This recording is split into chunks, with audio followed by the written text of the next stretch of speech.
Hai semuanya, perkenalkan nama aku Nazira Kamila Putri, NPM aku 2510032. Jadi di sini aku akan menjelaskan secara singkat tentang negara dan konstitusi. Yuk kita cari tahu dulu tentang pengertian dasarnya. Apa itu negara? Jadi negara itu sebenarnya adalah alat atau kekuasaan yang dipakai untuk mengatur urusan bersama masyarakat. Menurut beberapa ahli, kayak Laski, negara itu adalah masyarakat yang punya kekuasaan memaksa dan sah, supaya bisa mengatur warganya. Sedangkan menurut Logeman, negara itu organisasi kekuasaan yang bisa mengatur masyarakat bahkan dengan paksaan jika perlu. Intinya, negara itu beda sama organisasi biasa, karena negara punya kedaulatan dan kekuasaan yang mengikat semua orang di wilayahnya. Selanjutnya ada gagasan konstitusionalisme. Nah, konstitusi itu sangat penting loh buat negara. Menurut Meriam Budiarjo, ada dua ciri utama dari konstitusi. Pertama, konstitusi itu membatasi kekuasaan pemerintah agar nggak sewenang-wenang. Kedua, konstitusi juga menjamin hak-hak dasar warga negara, kayak kebebasan berpendapat atau hak untuk dilindungi hukum. Jadi, konstitusi itu semacam pelindungan antara rakyat dan pemerintah agar kekuasaan tetap seimbang. Selanjutnya ada konsep konstitusi. Kata konstitusi itu asalnya dari bahasa Latin constituere, yang artinya membentuk atau menyusun, yaitu konstitusi itu dasar utama untuk membentuk negara. Secara umum, konstitusi bisa tertulis atau tidak tertulis. Kalau di Indonesia, konstitusinya tertulis, yaitu Undang-Undang Dasar 1945. Jadi bisa dibilang Undang-Undang Dasar itu hukum dasar tertinggi yang ngatur bagaimana negara dijalankan. Selanjutnya ada konstitusi di Indonesia. Kalau kita lihat di pembukaan Undang-Undang Dasar 1945 alinea keempat, di situ tertulis bahwa kemerdekaan Indonesia disusun dalam suatu undang-undang negara Indonesia.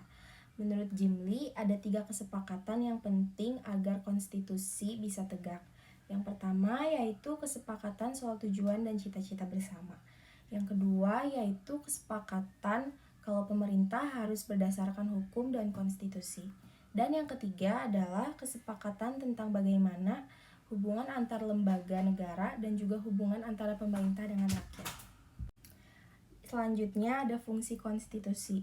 Fungsi konstitusi itu dibuat untuk jadi landasan utama pemerintahan, supaya semua tahu batas kekuasaannya masing-masing. Menurut Meriam Budiarjo, isi konstitusi itu ada beberapa hal yang penting. Yang pertama yaitu pembagian lembaga antara legislatif, yudikatif, dan eksekutif. Kedua yaitu pengakuan hak asasi manusia. Ketiga yaitu aturan kalau mau ubah undang-undang dasar.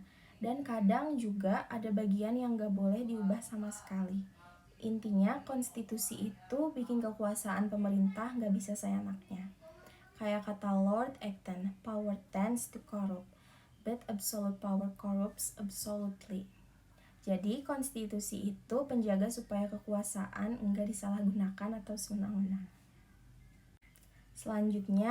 Selanjutnya ada makna pembukaan Undang-Undang Dasar 1945. Pembukaan Undang-Undang Dasar 1945 punya 4 alinea dan masing-masing punya makna yang dalam banget. Yang pertama yaitu alinea pertama. Isinya penolakan terhadap penjajahan karena nggak sesuai dengan peri kemanusiaan dan peri keadilan. Alinea kedua yaitu berisi tentang cerita perjuangan bangsa Indonesia yang udah sampai puncaknya, dan kemerdekaan itu harus diisi dengan keadilan dan kemakmuran. Alinea ketiga yaitu mengandung nilai spiritual bahwa kemerdekaan kita adalah berkat rahmat Tuhan Yang Maha Esa.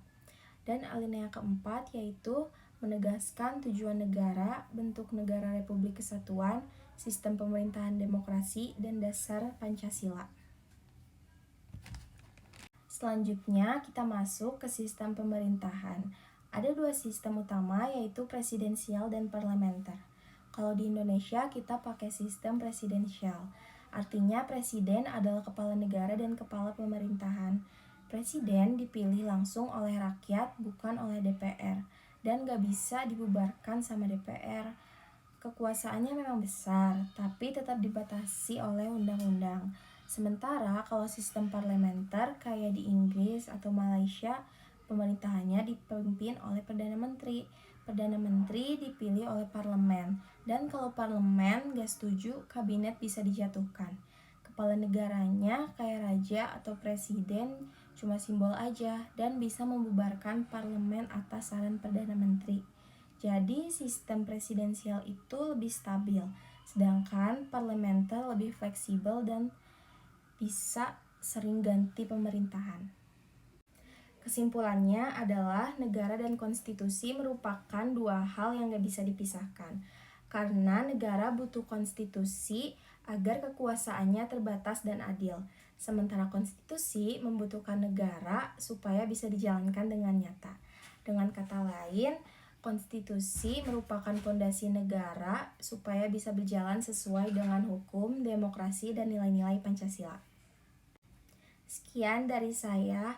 Terima kasih.